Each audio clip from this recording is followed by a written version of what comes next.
पण तातडीने त्याच्यावरती काही निर्णय होत नाही. तुम्ही माजी गृहमंत्री आहात, आता भेट पण इथे दिली.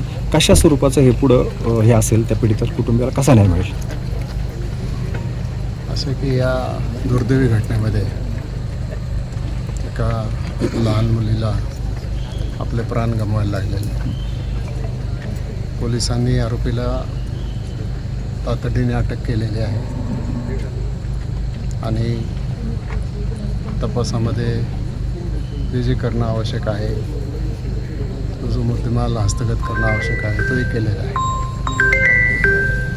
आता पहिलं प्राधान्य हे राहील की 15 दिवसामध्ये हे आरोपपत्र चार्जशीट सादर केलं गेलं पाहिजे. तशा प्रकारच्या सूचना स्थानिक पोलीस अधिकाऱ्यांना दिल्या गेलेल्या आहेत.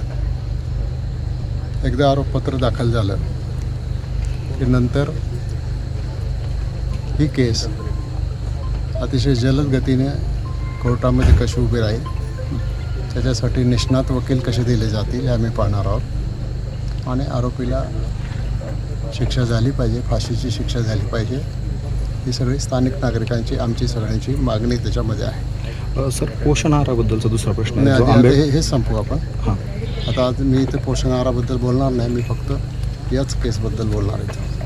नाही, आंबेगाव तालुक्यात मागणी केलेली आहे आपल्याकडे? त्यांनी काही मागणी केलेली नाही.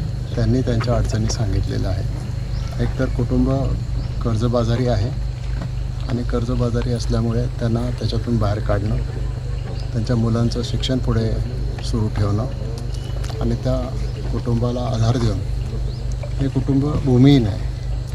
शासनाच्या योजनेप्रमाणे त्यांना जमीनसुद्धा शेतीसाठी देता येऊ शकते ती, आणि हे आदिवासी कुटुंब आहे. त्यामुळे आदिवासी प्रकल्पाच्या अंतर्गतसुद्धा या आदिवासी कुटुंबासाठी अनेक योजना असतात. या योजनेचा लाभसुद्धा या कुटुंबाला देणं आवश्यक आहे.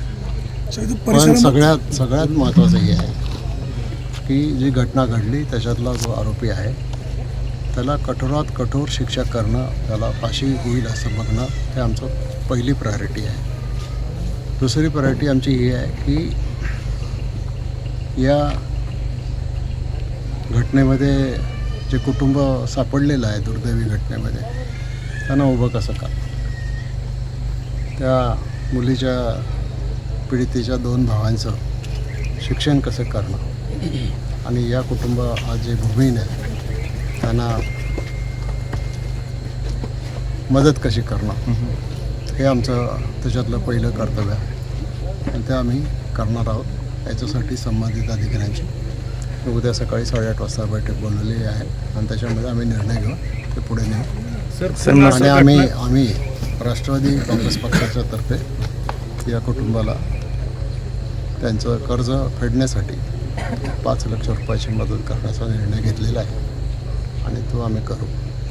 आणि भविष्य काळामध्ये अशा घटना घडणार नाहीत याच्यासाठी जनजागृती करणं आणि अतिशय सतर्कता ठेवणं आणि सगळेच समाज गुन्ह्यागोविंदाने कसे राहतील हे पाहणं, हे आमचं प्रायोरिटी राहील.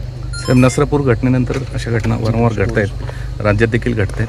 काय उपाययोजना सरकार करेल? नाही, असं घटना घडत आहेत त्या घडता कामा नयेत. ह्याच्यासाठी जे एक पब्लिक एज्युकेशनची जी गरज आहे ते पण करणं गरजेचं आहे. सुरक्षितता महत्त्वाची आहे.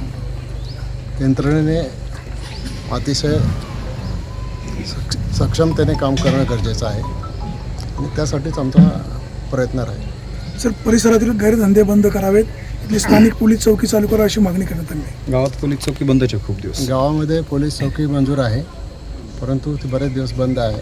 त्याच्या संदर्भात सुद्धा ताबडतोबीने तिथं स्टाफ उपलब्ध करून देण्याच्या संदर्भात सूचना दिलेल्या आहेत आणि परिसरामध्ये जे अवैध धंदे सुरू आहेत त्याच्या संदर्भात सुद्धा ते बंद झाले पाहिजेत. कुठल्या परिस्थितीत ते टॉलरेट केलं जाणार नाही अशा सूचना